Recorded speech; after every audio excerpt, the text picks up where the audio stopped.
CSS playlist లో first video ఏంటి? ఈ వీడియోలో సిఎస్ఎస్ ని HTML లోకి ఎలా ఇంక్లూడ్ చేయాలి, ఎన్ని వేస్ ఉన్నాయనేది చూద్దాము. Internal, inline, internal and external CSS ఈ మూడింటి గురించి ఈ రోజు వీడియోలో తెలుసుకుందాం.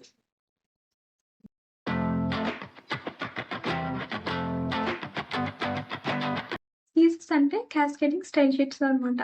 ఒక వెబ్సైట్ ని చూడటానికి కొంచెం అందంగా మార్చడానికి మనం సిఎస్ఎస్ ని యూజ్ చేస్తాము. అంతకుముందు జస్ట్ కలర్స్, ఇమేజెస్ వీటిని అప్లై చేయడానికి మాత్రం సిఎస్ఎస్ ని యూజ్ చేసేవాళ్ళు.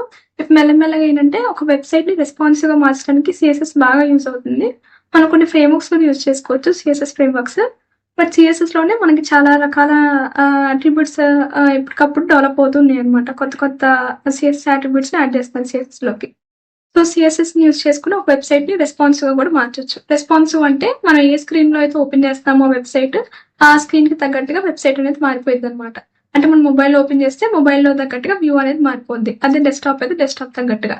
అదే రెస్పాన్సివ్ గా లేని వెబ్సైట్స్ ఏంటంటే మనం జూమ్ ఇన్ జూమ్ అవుట్ చేసుకోవాల్సి ఉంటుంది అనమాట. ఓకేనా? సో సిఎస్ఎస్ ని మనం HTML లోకి 3 వేస్ లో యాడ్ చేయొచ్చు. Inline CSS, internal CSS, external CSS. Inline CSS అంటే ఆ ట్యాగ్ లోపలే మన సిఎస్ఎస్ ని రాస్తాము. ఈ స్టైల్ అనే అట్రిబ్యూట్ ని యూజ్ చేసుకొని ఆ లోపలే మనం ఆ సిఎస్ఎస్ స్టైలింగ్ అనేది అప్లై చేస్తాం అనమాట. ఈ స్టైలింగ్ ఏంటంటే స్పెషల్ గా ఈ ట్యాగ్ కి మాత్రమే యూజ్ అయ్యింది. అంటే మన H1 ట్యాగ్ ఉంది అనుకోండి, ఈ ట్యాగ్ లో ఉన్న ఈ టెక్స్ట్ కి మాత్రమే ఈ సిఎస్ఎస్ అనేది అప్లై అవుతుంది అనమాట. మిగిలిన H1 ట్యాగ్స్ ఎక్కడ ఉన్నా కానీ అప్లై అవ్వదు. ఓకే. ఇంటర్నల్ సిఎస్ఎస్ అంటే ఏంటంటే ఆ పర్టికులర్ HTML ఫైల్లో సిఎస్ఎస్ అప్లై చేయాలనుకుంటే, ఒక ఫైల్ అప్లై చేయాలనుకుంటే ఈ ఇంటర్నల్ సిఎస్ఎస్ ని యూజ్ చేస్తాము. హెడ్ అనే ట్యాగ్ లో రాస్తాము ఈ స్టైల్ అనే ఈ స్టైల్ అనే ట్యాగ్ ని. ఓకే. ఇప్పుడు ఎక్స్టర్నల్ సిఎస్ఎస్ ఎక్కువగా యూజ్ చేసే సిఎస్ఎస్ టైప్ ఇదే అనమాట. ఇదేంటంటే ఒక సిఎస్ఎస్ ఫైల్ ని మనం మల్టిపుల్ HTML ఫైల్స్ లో యూజ్ చేయాలి అనుకున్నప్పుడు మనం దీన్ని యూజ్ చేస్తాము. మనం ఒక ఎక్స్టర్నల్ గా ఒక సిఎస్ఎస్ ఫైల్ ని క్రియేట్ చేసుకొని ఆ ఫైల్ పాత్ ని ఈ లింక్ అనే ట్యాగ్ ని యూజ్ చేసుకొని ఇస్తాం అనమాట. ఈ HREF అనే ట్యాగ్ లో అట్రిబ్యూట్ లో మనం ఇస్తే కనుక ఫైల్ అనేది మనకి HTML ఫైల్ లో ఇంపోర్ట్ అయిపోద్ది. అప్పుడు ఆ ట్యాగ్స్ ఏమన్నా మన క్లాసెస్ కానీ, ఆ సిఎస్ఎస్ క్లాసెస్ కానీ లేదా ట్యాగ్స్ కానీ యూజ్ చేసుకుంటే వాటికి ఆ సిఎస్ఎస్ స్టైల్ అనేది అప్లై అయ్యింది అనమాట. ఓకే. ఇప్పుడు మనం ఒక్కొక్కటి ప్రాక్టికల్ గా చూద్దాము. నేను VS కోడ్ లో కోడ్ రాద్దాం అనుకున్నాను. సో VS కోడ్ ఓపెన్ చేస్తున్నాను. VS కోడ్ ఒక నార్మల్ టెక్స్ట్ ఎడిటరే, నోట్ ప్యాడ్ లాగా. కాకపోతే ఇందులో ఇంకొంచెం ఎక్కువ ఫీచర్స్ ఉంటాయి అనమాట. డెవలప్మెంట్ కొంచెం ఫాస్ట్ గా అయింది. అందుకే VS కోడ్ ని యూజ్ చేస్తారు వెబ్ డెవలప్మెంట్ కోసం. ఇప్పుడు మనం డెస్క్టాప్ మీద ఒక ఫోల్డర్ ని క్రియేట్ చేద్దాం సిఎస్ఎస్ అనే నేమ్ తో. సిఎస్ఎస్. ఇప్పుడు ఈ ఫోల్డర్ ని మనం VS కోడ్ లో ఓపెన్ చేద్దాం. ఫైల్ లోకి వెళ్ళి ఓపెన్ ఫోల్డర్.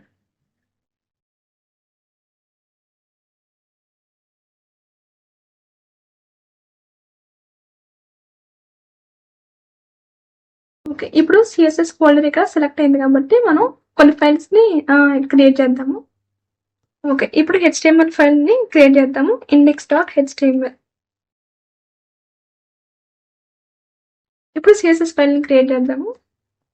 మనం ఏ నేమ్ అన్నా ఇవ్వచ్చు. కాకపోతే జనరల్ గా HTML కి ఏమో ఇండెక్స్ అని, సిఎస్ఎస్ కి స్టైల్ అని ఇస్తారు. అందుకే నేమ్ ఇచ్చాను. ఓకే. HTML లో బేసిక్ స్ట్రక్చర్ కావాలంటే మనకి షిఫ్ట్ హోల్డ్ చేసి 1 క్లిక్ చేసాం అనుకోండి, ఎంటర్ క్లిక్ చేయగానే మనకి HTML బేసిక్ స్ట్రక్చర్ అనేది వచ్చింది అన్నమాట. ఇక మనం పారాగ్రాఫ్ అని ఒక ట్యాగ్ ని ఇంక్లూడ్ చేద్దాము మన సిఎస్ఎస్ నేర్చుకోవడానికి. స్టార్టింగ్ ట్యాగ్ ఇవ్వగానే మనకి ఎండింగ్ ట్యాగ్ అనేది వచ్చేసింది అనమాట. ఇలా టైప్ చేస్తుంటే చాలా ఎక్కువసేపు పట్టింది కదా, మనం నేర్చుకోవడానికి టైం సరిపోదు. కాబట్టి మనం ఏం చేద్దామంటే లోరెమ్ అని చెప్పి ఒక చిన్న షార్ట్ కట్ యూజ్ చేద్దాము. ఈ లోరెమ్ అని టైప్ చేసి ఒక నెంబర్ ని ఎంతో కొంత ఒక 67, 78 లైక్ 1 లైక్ కొన్ని 2 అని టైప్ చేశాను. ఇప్పుడు నేను క్లిక్ చేయగలను చూడండి, 2 ర్యాండమ్ వర్డ్స్ అనేవి మనకు జనరేట్ అయినాయి అనమాట. అలాగే లోరెమ్ ని యూజ్ చేసుకుంటే మనం ఎన్ని వర్డ్స్ అయితే ర్యాండమ్ టెక్స్ట్ కావాలో అన్ని వర్డ్స్ మనకి జనరేట్ అవుతాయి అనమాట. ఒక సమ్ 23 అని అనుకోండి, 23 వర్డ్స్ అనేది జనరేట్ అవుతాయి అనమాట అలాగా. ఓకేనా? సో దీనికి స్టైలింగ్ అప్లై చేసి చూద్దాము. మనం ఇన్లైన్ సిఎస్ఎస్ ని అప్లై చేసేటప్పుడు స్టైల్ అనే ట్యాగ్ ని యూజ్ చేస్తాము. ఇందులో ఈ స్టైల్ అనే ఈ అట్రిబ్యూట్ ని యూజ్ చేస్తాము. ఈ స్టైల్ అనే అట్రిబ్యూట్ లోపల మన సిఎస్ఎస్ ఏంటంటే ప్రాపర్టీ కాలమ్ వాల్యూ ఇలా ఉంటుంది అనమాట. మన సిఎస్ఎస్ అనమాట. సిఎస్ఎస్ ఆ స్ట్రక్చర్ ప్రాపర్టీ వాల్యూ ఇలా ఉంటుంది. ఓకేనా? ఇలాగ చాలా ఉంటాయి. ఒక ప్రాపర్టీ ఒక వాల్యూ. అలాగే ఒక ట్యాగ్‌కి మనం ఎన్ని ప్రాపర్టీస్, ఎన్ని వాల్యూస్ అన్నా యాడ్ చేసుకోవచ్చు. ఒక ప్రాపర్టీకి ఎన్ని వాల్యూస్ అన్నా ఉండొచ్చు. కాకపోతే అందులో మనం ఒక వాల్యూని పిక్ చేసుకుంటాము. ఆ వాల్యూ అనేది దీనికి అప్లై అయిద్దనమాట ఆ ట్యాగ్‌కి. ఓకేనా? కాబట్టి ఇక్కడ చూద్దాము. ఈ ప్రాపర్టీలో మనం ఫస్ట్ కలర్ అనే ప్రాపర్టీని ఇద్దాము. కలర్ అంటే ఏంటంటే ఈ టెక్స్ట్ ఉంది కదా, ఈ టెక్స్ట్ కి ఏ కలర్ అప్లై అవ్వాలి అని చెప్పి మన ఈ ప్రాపర్టీ ద్వారా చెప్తున్నాం అనమాట. ఈ కలర్ అనే ప్రాపర్టీకి మనం ఏ కలర్ ఇస్తామో ఈ టెక్స్ట్ కి ఆ కలర్ అప్లై అయ్యింది. ఓకే, రెడ్ అని ఇస్తున్నాను. రెడ్. ఓకే, ఇక్కడ బ్యాక్గ్రౌండ్ కలర్ అనేది ఒకటి యూస్ చేస్తాను. బ్యాక్గ్రౌండ్ కలర్ పింక్ అని ఇస్తున్నాను. కాబట్టి బ్యాక్గ్రౌండ్ కలర్ ఈ టెక్స్ట్ కి పింక్ అనేది అప్లై అయింది అనమాట. ఈ డాట్స్ రిమూవ్ చేస్తున్నాను. ఓకే, ఇప్పుడు సేవ్ చేసి చూద్దాము. ఇది ఇన్లైన్ సిఎస్ఎస్ కి ఎగ్జాంపుల్ అనమాట.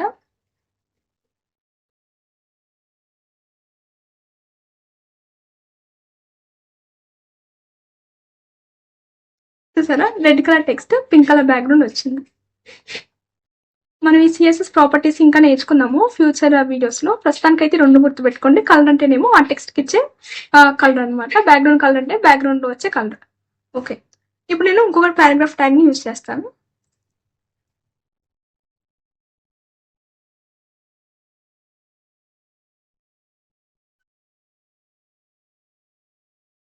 ఓకే, ఇప్పుడు సేవ్ చేస్తున్నాను.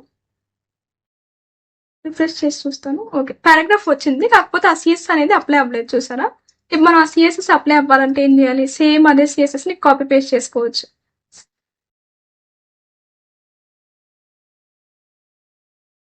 సేవ్ చేసి రిఫ్రెష్ చేస్తే సిఎస్ అప్లై అయింది. కాబట్టి ఇన్లైన్ సిఎస్ఎస్ వాడటం వల్ల ఏంటంటే ప్రతి ట్యాగ్ కి మనం ఇండివిజువల్ గా సిఎస్ఎస్ అనేది అప్లై చేయాల్సి ఉంటుంది అనమాట. అదే ఇంటర్నల్ యూస్ చేసాం అనుకోండి, ఇలా రాయాల్సిన అవసరం ఉండదు. చూడండి, ఇది రిమూవ్ చేసేస్తున్నాను ఇప్పుడు ఇక్కడ.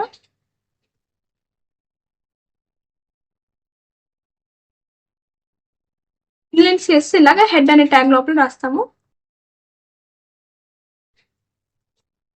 ఇక్కడ యాడ్ చేద్దాము. పి అనే ట్యాగ్ కి మనం అప్లై చేయాలనుకుంటున్నాం.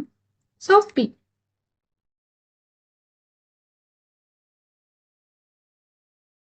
ఎక్కువ. ఓకే, సేవ్ చేస్తున్నాను. ఇప్పుడు చూడండి, పి అనే ట్యాగ్ కి మనం ఈ కలర్స్ ని అప్లై, ఈ స్టైల్స్ ని అప్లై చేసాం కదా, ఇవి ఈ హెచ్టిఎంఎల్ ఫైల్లో ఉన్న అన్ని పారాగ్రాఫ్ ట్యాగ్స్ కి అప్లై అయ్యింది అనమాట. చూసారా, రెండు పారాగ్రాఫ్ ట్యాగ్స్ ఉన్నాయి, రెండింటికి అప్లై అయింది. మనం ఎక్స్ప్లిసిట్ గా చెప్పలేదు దీనికి యూస్ చేయి, దీనికి యూస్ చేయని. పారాగ్రాఫ్ ట్యాగ్స్ ఎక్కడ ఉంటే అన్నిటికీ అప్లై చేసింది అనమాట. ఓకే, ఇప్పుడు మనం ఏం చేద్దాం అంటే ఇంకొక హెచ్టిఎంఎల్ ఫైల్ అనేది క్రియేట్ చేద్దాము. స్టాప్ చేసేద్దాం. ఇప్పుడు బ్రౌజర్ రన్నింగ్ క్లోజ్ అయిపోవచ్చు సార్. ఓకే, ఇప్పుడు ఎప్పుడు ఈ ఎక్స్ప్లోరర్ లో ఉండేలా చూసుకోండి. ఓకే, ఇప్పుడు ఇంకొక హెచ్టిఎంఎల్ ఫైల్ అనేది క్రియేట్ చేద్దాం. index2.html. ఓకే, ఇప్పుడు ఈ ఫైల్లో కూడా మనం కొంచెం కోడ్ రాద్దాము. Shift1 enter. ఇప్పుడు ఇక్కడ కూడా ఒక పారాగ్రాఫ్ రాద్దాం.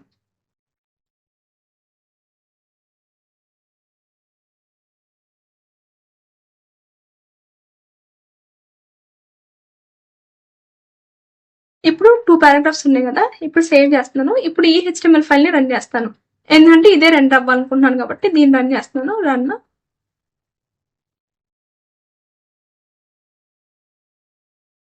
చూసారా, ఇప్పుడు నాకు ఈ సిఎస్ అనేది ఏమీ అప్లై అవ్వలేదు. మనకి నార్మల్ గా ఉంది టెక్స్ట్. ఇప్పుడు ఆ సిఎస్ఎస్ అప్లై అవ్వాలి అనుకుంటే మనం ఏం చేయాలి? ఇక్కడికి వచ్చి మళ్ళీ స్టైల్ అనే అట్రిబ్యూట్ పెట్టుకొని ఆ కోడ్ ని కాపీ పేస్ట్ చేస్తాను. సెలెక్ట్ చేసుకొని కంట్రోల్-C, కంట్రోల్-V. ఓకే, ఇప్పుడు సేవ్ చేస్తున్నాను దీన్ని. ఇప్పుడు వెళ్ళి రన్ చేస్తే నాకు అప్పుడు అప్లై అయింది అనమాట. చూసారా, ఇప్పుడు నేను కాపీ పేస్ట్ చేశాను, అందుకని అప్లై అవుతుంది. ఇలా మనకి ఒక 100 ఫైల్స్ ఉంటే 100 ఫైల్స్ నుండి మన స్టైల్ అని కోడ్ మొత్తం తీసుకెళ్లి కాపీ పేస్ట్ చేయాలి కదా. అలా కాకుండా మనకి ఎక్స్టర్నల్ సిఎస్ అనేది ఉందన్నమాట. అంటే ఒక సిఎస్ఎస్ ఫైల్ ని మనం ఎన్ నెంబర్ ఆఫ్ హెచ్టిఎంఎల్ ఫైల్స్ లో యూస్ చేసుకోవచ్చు. ఓకే, ఇప్పుడు స్టైల్ అనే ట్యాగ్ రిమూవ్ చేసేస్తున్నాను.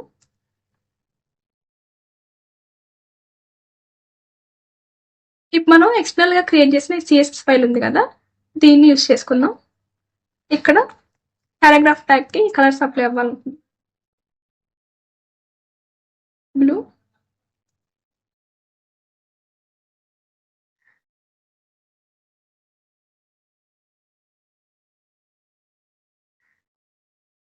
సేవ్ చేస్తున్నాను. ఇప్పుడు ఈ ఈ సిఎస్ఎస్ ఫైల్ని మనం ఈ హెచ్టిఎంఎల్ ఫైల్లోకి ఇంక్లూడ్ చేయాలి కదా, అప్పుడైతే సిఎస్ అనేది అప్లై అయ్యింది ఫైల్లోకి, లేదా అవ్వదు. అందుకు మనం లింక్ అనే ట్యాగ్ని యూస్ చేసుకోవాలి. లింక్ ట్యాగ్లో యాట్రిబ్యూట్ ఆర్ఈఎల్ అని చెప్పి ఒక యాట్రిబ్యూట్ని యూస్ చేయాలి. నేను చెప్తాను ఎందుకు యూస్ చేయాలనేది. స్టైల్ షీట్, ఇందులో స్టైల్ షీట్ అనేది రాయాలన్నమాట. ఆర్ఈఎఫ్ అంటే హైపర్ టెక్స్ట్ రిఫరెన్స్ అని అనమాట. ఇందులో మనం ఈ ఫైల్ ఎక్కడి నుంచి తెచ్చుకోవాలి, ఈ స్టైల్ షీట్ అనే ఫైల్ని ఎక్కడి నుంచి తెచ్చుకోవాలి అనే పాత్ అనేది ఇవ్వాలన్నమాట. మనం డైరెక్ట్గా ఇప్పుడు ఈ హెచ్టిఎంఎల్ ఫైల్ ఎక్కడ ఉందో సేమ్ అదే ఫోల్డర్లో ఉంది కాబట్టి, అదే పాత్ర ఉంది కాబట్టి డైరెక్ట్గా మనం ఆ ఫైల్ని యూజ్ చేసేయచ్చు. ఓకేనా. అదే మనకి పేరెంట్ ఫోల్డర్లో ఉన్నా లేదా చైల్డ్ ఫోల్డర్లో ఉన్నా కానీ ఎలా ఇవ్వాలని నేను ఆల్రెడీ ఒక వీడియోలో చెప్పాను, అది చూడండి. హెచ్టిఎంఎల్ ప్లేలిస్ట్లో చెప్పాను దాని గురించి. ఓకే ఓకే, ఇప్పుడు సేవ్ చేస్తున్నాను. సేమ్ ఇదే ఇక్కడ కూడా రాద్దాము.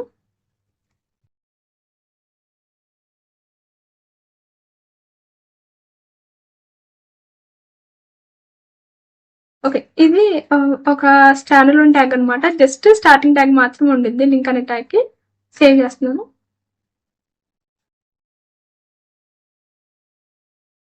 ఇప్పుడు ఇది వెళ్ళి రన్ చేశాను అనుకోండి. చూసారా, స్టైలింగ్ అనేది అప్లై అయిపోయింది. ఓకేనా.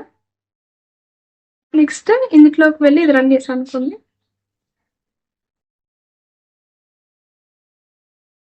ఆ స్టైలింగ్ అనేది ఈ ఫైల్ కూడా అప్లై అయిపోయింది, సెకండ్ ఫైల్ కూడా. ఓకేనా, అలాగా. ఇప్పుడు మనం ఈ ట్యాగ్ లో ఎందుకు ఆర్ఎల్ అని రాసామంటే, ఈ ఆర్ఎల్ అంటే రిలేషన్షిప్ అనమాట. అంటే మనం ఇప్పుడు ఇంపోర్ట్ చేస్తున్నాం కదా ఈ స్టైల్ డాట్ సిఎస్ఎస్, ఈ ఫైల్ కి అలాగే హెచ్టిఎంఎల్ కి మధ్య ఉన్న రిలేషన్షిప్ ఏంటంటే ఈ ఫైల్ ఒక స్టైల్ షీట్ టైప్ అనమాట అని మన బ్రౌజర్ చెప్తున్నాము. రిలేషన్షిప్ ఏంటంటే ఒక స్టైల్ షీట్. మనకి స్టైల్ షీట్ కాకుండా మన ఫాంట్స్ ని కనుక ఇంపోర్ట్ చేస్తాం అనుకోండి, ఇక్కడ ఐకాన్స్ అని చెప్పి ఆ పాత్ ఇవ్వాలన్నమాట. ఆ యుఆర్ఎల్ ఏదైతే ఉందో ఆ యుఆర్ఎల్ కానీ లేదా పాత్ ఉందనుకో పాత్ ఇవ్వాలి. అదే వేరే ఇంకా ప్రీలోడ్ అని ఇంకా రకరకాల ఫైల్స్ మనం ఇంపోర్ట్ చేసుకుంటాం ఈ లింక్ ట్యాగ్ ద్వారా. మనం ఏమి ఇంపోర్ట్ చేస్తాం అనే విషయం తెలుసుకోవడానికి ఈ ఆర్ఎల్ అనే ట్యాగ్ అట్రిబ్యూట్ వల్ల చెప్తాం అనమాట. సిఎస్ అయితే మాత్రం స్టైల్ షీట్ అని కన్ఫర్మ్ గా ఇవ్వాలి, అప్పుడైతే మనకి ఇది వర్క్ అయింది. ఇప్పుడు నేను ఆర్ఎల్ అని ఇవ్వలేదు అనుకోండి, అట్రిబ్యూట్ ఇవ్వకుండా రన్ చేసి చూస్తాను, అప్లై అవ్వచ్చు సిఎస్ఎస్.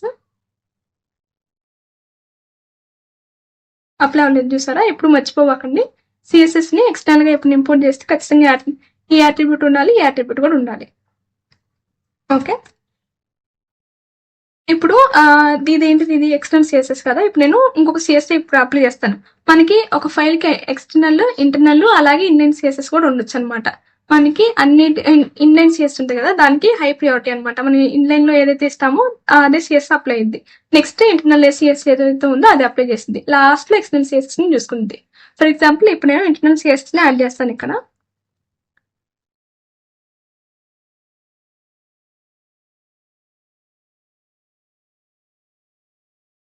పారాగ్రాఫ్ అండ్ ట్యాగ్ కి అప్లై చేయాలి కాబట్టి పారాగ్రాఫ్ ట్యాగ్ లో అప్లై ఇవ్వాలి. ఈ కలర్ ఇవన్నీ మన సజెషన్స్ ఇచ్చింది అనమాట.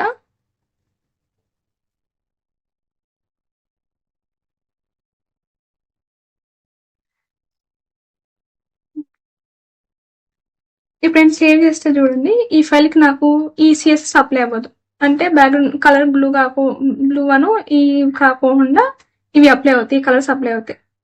ఇప్పుడు నేను రన్ చేసి చూస్తాను. చూసారా, ఎందుకంటే హై ప్రియారిటీ ఎక్స్టర్నల్ సిఎస్ఎస్ కంటే కూడా ఇంటర్నల్ సిఎస్ కి ఎక్కువ ప్రియారిటీ ఉండింది. అందుకు ఇందులో ఏదైతే ఉన్నాయో ఆ కోడ్ అనేది రన్ అవుతుంది అనమాట. ఈ ఇందులో ఉన్న కోడ్ ఓవర్ రైడ్ అయిపోద్ది. ఇందులో పారాగ్రాఫ్ ట్యాగ్ ఉన్న స్టైల్స్ ఉన్నాయి అనుకోండి, అది కలర్ బ్యాక్గ్రౌండ్ కలర్ కే ఉందనుకోండి, ఓవర్ రైడ్ అయిపోతాయి. ఫర్ ఎగ్జాంపుల్ ఇక్కడ ఎక్స్ట్రా ఇంకొక అట్రిబ్యూట్ ఇచ్చాను అనుకోండి. ఫర్ ఎగ్జాంపుల్ నేను ఇక్కడ బ్యాక్గ్రౌండ్ కలర్ అనేది రిమూవ్ చేశాను. ఇప్పుడు ఏ కలర్ వచ్చింది బ్యాక్గ్రౌండ్ కలర్? ఫస్ట్ ఏం చేస్తుంది అంటే ఇన్లైన్ లో ఉన్నాయా లేదా చూసుకుంది, లేదు. తర్వాత ఇంటర్నల్ సిఎస్ఎస్ లో చూసుకుంది బ్యాక్గ్రౌండ్ కలర్ ఉందా లేదా అని, లేదు. తర్వాత అప్పుడు ఎక్స్టర్నల్ ఫైల్లో ఉన్నాయా లేదా, ఉంది. కాబట్టి ఈ కలర్ అనేది ఓవర్ రైడ్ అయిపోతుంది. అంటే ఇంటర్నల్ లో ఉంది కాబట్టి ఈ కలర్ అనేది అప్లై అయిపోద్ది. ఎక్స్టర్నల్ లో ఇది ఉంది కాబట్టి ఇది అప్లై చేస్తుంది, ఎందుకంటే ఇక్కడ కలర్ బ్యాక్గ్రౌండ్ కలర్ అనేది లేదు కాబట్టి. కాబట్టి సేవ్ చేస్తాను చూడండి, ఈ కలర్ అప్లై అయింది, అలాగే ఈ బ్యాక్గ్రౌండ్ కలర్ అనేది అప్లై అయింది. ఎందుకంటే బ్యాక్గ్రౌండ్ కలర్ అనే యాట్రిబ్యూట్ ఓవర్ రైడ్ అవ్వలేదు కాబట్టి.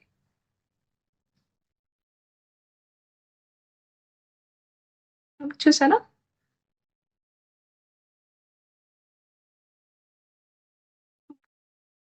నేను పింక్ అని ఇస్తాను, ఇప్పుడైతే క్లియర్ గా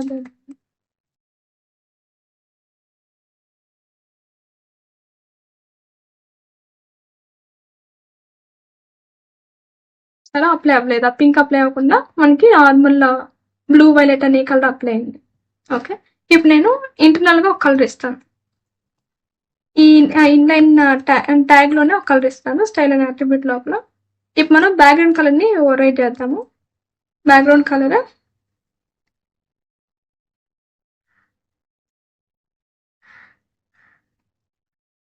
ఎల్లో ఇస్తున్నాను, సేవ్ చేస్తాను, రన్. ఇప్పుడు నాకు ఏ కలర్ వచ్చింది, ఇప్పుడు ఏమొస్తుందంటే ఈ ఇన్లైన్ కలర్ బ్లూ వైలెట్ వచ్చింది, బ్యాక్గ్రౌండ్ కలర్ ఎల్లో వచ్చింది.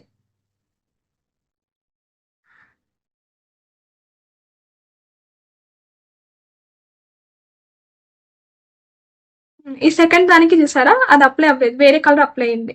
ఫస్ట్ దానికి మాత్రమే అప్లై అయింది, ఎందుకంటే ఇన్లైన్ కదా. ఈ ఒక్క ట్యాగ్ మాత్రమే అప్లై అయింది, ఈ ట్యాగ్ అప్లై అవ్వలేదు. ఈ ట్యాగ్ ఏంటంటే ప్రీవియస్ గా మన ఇంటర్నల్ సిఎస్ చూసారా, ఈ సిఎస్ఎస్ లో ఉన్న ఈ కలర్ నే తీసుకుంది.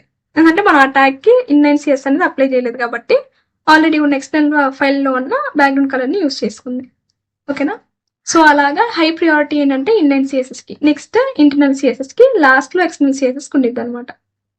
ఓకే, ఎప్పుడన్నా ఎక్స్టర్నల్ సిఎస్ఎస్ ఫైల్ లో మనం చేంజెస్ చేయాలి అనుకుంటే గుర్తుపెట్టుకోండి, మనం చేసిన ఈ చేంజెస్ అనేవి మనం ఏ ఫైల్స్ లో అయితే ఎక్స్టర్నల్ సిఎస్ఎస్ ని ఇంపోర్ట్ చేసామో ఆ ఫైల్స్ అన్నింటిలో కూడా రిఫ్లెక్ట్ అవుతుంది అనమాట.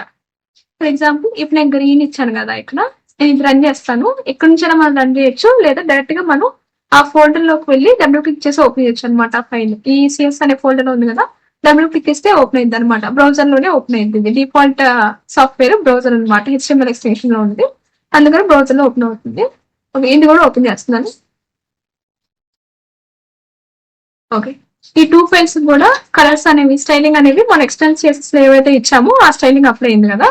ఇప్పుడు ఇందులో నేను కలర్ చేంజ్ చేస్తున్నాను. సేవ్ చేస్తే మీకు వచ్చి రిఫ్రెష్ చేసాను అనుకోండి,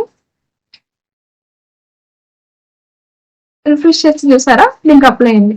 అలాగే దీని కూడా అప్లై అయింది. ఎప్పుడైనా సరే ఎక్స్టర్నల్ సిఎస్ఎస్ లో స్టైలింగ్ చేంజ్ చేయాలనుకుంటే గుర్తుపెట్టుకోండి, అది ఎక్కడెక్కడైతే ఇంపోర్ట్ అవుతుందో ఆ ప్రతి ఫైల్ లో కూడా ఈ చేంజెస్ అనేవి రిఫ్లెక్ట్ అవుతాయి. ఇది అడ్వాంటేజ్ డిసడ్వాంటేజ్ కూడా. ఒకసారి తెలియకుండా చేస్తే కనుక ఇది మనకి డిసడ్వాంటేజ్ అయింది, ఆ సిఎస్ఎస్ అన్నింటిలో అప్లై అయిపోయి మనకు ఆ ఫైల్స్ మనం అనుకున్నట్టుగా అవుట్పుట్ రాదనమాట. అడ్వాంటేజ్ ఏంటంటే మనం ఫర్ ఎగ్జాంపుల్ కలర్ చేంజ్ చేయాలనుకుంటున్నాం అనుకోండి, పారాగ్రాఫ్ ట్యాగ్ కలర్ చేంజ్ చేయాలి అనుకుంటే మనం అది ఇన్లైన్ సిఎస్ఎస్ కానీ ఇంటర్నల్ సిఎస్ గానీ వాడామనుకోండి, ఇన్లైన్ అయితే ప్రతి ఫైల్ లోకి వచ్చి పారాగ్రాఫ్ ట్యాగ్ కలర్ చేంజ్ చేయాలి, ఇన్లైన్ అయితే ప్రతి ట్యాగ్ లోకి వచ్చి చేంజ్ చేయాలన్నమాట. అలా కాకుండా అది ఎక్స్టర్నల్ అనుకో, ఇక్కడ ఒక్కసారి చేంజ్ చేస్తే చాలు, ఇది ఇంపోర్ట్ అయిన ప్రతి ఫైల్ లో కూడా రిఫ్లెక్ట్ అయిపోద్ది. సో మీకు సిఎస్ఎస్ ని హెచ్టిఎంఎల్ లోకి ఎలా ఇంపోర్ట్ చేయాలి అనే విషయం అర్థమైంది అనుకుంటున్నాను. Thank you.